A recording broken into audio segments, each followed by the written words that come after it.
নবান্ন সভাঘরে রাজ্যের সব দপ্তরের মন্ত্রী ও সচিবদের নিয়ে প্রশাসনিক বৈঠক করলেন মুখ্যমন্ত্রী মমতা বন্দ্যোপাধ্যায়। আরজি কর কাণ্ডে তার মতামত জানালেন মুখ্যমন্ত্রী। আমি বাবা মাকে যেটা বলেছিলাম অন রেকর্ড, যেটা আমি বাইরেও বলেছিলাম, যে দেখুন, মৃত্যুর বিকল্প টাকা হয় না। আপনারা খুবই মর্মাহত, আমরাও মর্মাহত, কিন্তু যদি কোনোদিন মনে করেন আপনার মেয়ের স্মারক মেমারির জন্য কোনো ভালো কাজ করবেন, আমাকে বলবেন, আমাদের গভর্নমেন্ট আপনার পাশে আছে। Nothing else.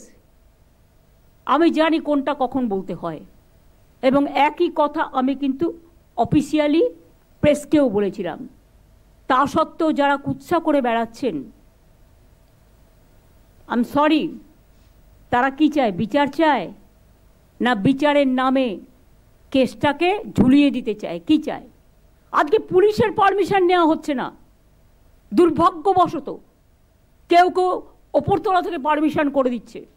বিচারের বাণী নীরবে নিভৃতে কাঁদছে। কেন? পুলিশ দেখবে না ল অ্যান্ড অর্ডার প্রবলেম হতে পারে?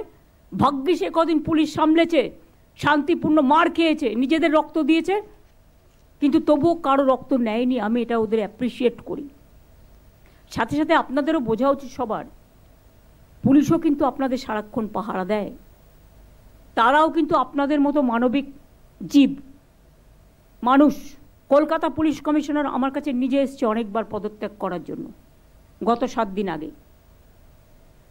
সামনে পুজো, আপনারা এবার আমায় বলুন, ল অ্যান্ড অর্ডার লোকটাকে তো জানতে হবে, যায় থাকবে।